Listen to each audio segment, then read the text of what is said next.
నమస్తే. ఈరోజు ముందుగా జనగామ జిల్లా మీడియా మిత్రులందరికీ ఉద్యమ అభినందనలు తెలియపరుచుకుంటున్నాను. అలాగే భారతదేశ ప్రజలందరికీ యోగా దినోత్సవ శుభాకాంక్షలు తెలియపరుచుకుంటున్నాను. అందరికీ నేను మీ అంగోత్ రాంబాబు నాయక్ సేవలాల్ సేన రాష్ట్ర అధ్యక్షునిగా పనిచేస్తూనే ఈరోజు ఈ యొక్క తెలంగాణ రాష్ట్రంలో అనేక ఉద్యమాల పటిమ ఉన్నటువంటి గిరిజన జాతి, లంబాడి జాతి ఈరోజు రాజకీయంగా కావచ్చు, సామాజికంగా కావచ్చు, ఈరోజు తటస్థాయి చాలా కింది స్థాయికి దిగజారే పరిస్థితి ఈరోజు కనబడతా ఉంది రాష్ట్రంలో.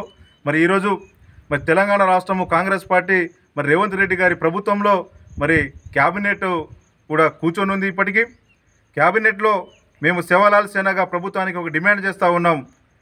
మా యొక్క రాజకీయ పరిమాణం ఉన్నటువంటి అంశాలను, రాజకీయాలను మమ్మల్ని రాజకీయ పరంగా తుంగలో తొక్కే ప్రయత్నం ఈరోజు కాంగ్రెస్ ప్రభుత్వము, కాంగ్రెస్ పార్టీ చేస్తుందని ముక్త కంఠంతో మేము ఈ విషయాన్ని ప్రభుత్వాన్ని వ్యతిరేకంగా పోరాడుతూనే ఉన్నాం.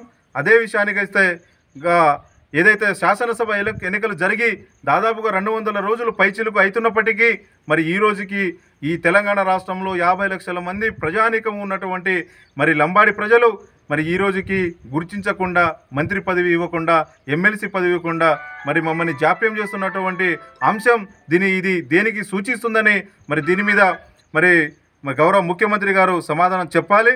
అలాగే ఈ యొక్క తెలంగాణ రాష్ట్రంలో విచ్చలవిడితనంగా ఎక్కడ పడితే అక్కడ విత్తనాలు, నకిలీ విత్తనాలు వస్తూ ఉంది రాష్ట్రంలో. ఇది రాష్ట్రాన్ని నకిలీ విత్తనాలని అరికట్టి ఈ యొక్క తెలంగాణ రాష్ట్రంలో అత్యధికంగా లంబాడి ప్రజలు కావచ్చు, ఎస్సీలు, ఎస్టీలు, బీసీలు, మైనార్టీలు అందరూ కలిసి ప్రభుత్వంలో ఈ యొక్క రాష్ట్రంలో రైతు పని చేసుకుని బతుకునేటువంటి వ్యక్తులు, రైతులు హరిగోస పడతా ఉన్నారు. ఈరోజు వారికి విత్తనాల బారి నుంచి ప్రభుత్వం కాపాడాల్సిన బాధ్యత ప్రభుత్వం ఉంది. అలాగే ఈ యొక్క ఫీజులు అధికంగా కాలేజీలో కావచ్చు, స్కూల్లో కావచ్చు, ప్రైవేట్ యాజమాన్యము అందరికీ నేను ఒకటే ప్రభుత్వం సేవలాల్ సేన తరపున ప్రభుత్వానికి ఒక డిమాండ్ చేస్తూ ఉన్నాం. ఎందుకంటే గత అనేక రకాలుగా చూస్తూ ఉంటే పాఠశాలలు, కాలేజీలు, విద్యాసంస్థలు వారు పై లెవెల్లో పోయి లక్షల రూపాయలు వసూలు చేసి ఉన్నటువంటి తల్లిదండ్రులకు వాళ్ళు నడ్డి విరిగే పరిస్థితి చేపిస్తారు. కాబట్టి విద్యా సంస్థలకు, వారి బారిన పడినటువంటి విద్యార్థులకు కాపాడాలి. ఏదైతే ఫీజులు ఉన్నాయో విద్యా సంస్థల నుంచి ఫీజులు కూడా తగ్గించే కార్యక్రమం కూడా చేయాలని, అలాగే జీవో నెంబర్ 3 కావచ్చు, ఏజెన్సీ ప్రాంతాల్లో జీవో నెంబర్ 33 గత ప్రభుత్వం ఇచ్చినటువంటి 10% రిజర్వేషన్ని ప్రభుత్వం ఇమ్మీడియట్లీగా చట్టబద్ధత కల్పించాలి.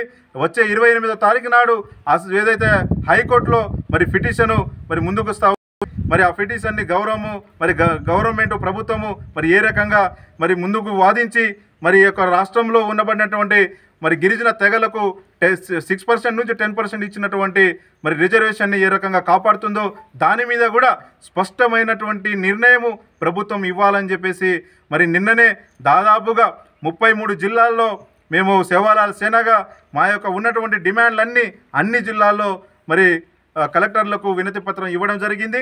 అలాగే ఆ ఇచ్చినటువంటి వినతి పత్రాల్లో గవర్నమెంట్ దృష్టికి తీసుకుపోయి ప్రభుత్వానికి దానికి ఇమ్మీడియట్లీగా అంచెలంచెలుగా మమ్మల్ని పరిష్కారం చేసే విధంగా ఉండాలి. లేని ఎడల సేవలాల్ సేన ఉద్యమాన్ని కూడా ఆగదు, ఉద్యమం నిరంతర ఉద్యమం చేస్తుందనే విషయాన్ని కూడా ఈరోజు మీడియా ముఖంగా ప్రభుత్వానికి హెచ్చరిస్తా ఉన్నాం. జై సేవలాల్, సేవలాల్ మహారాజ్ కీ జై, సేవలాల్ మహారాజ్ కీ జై.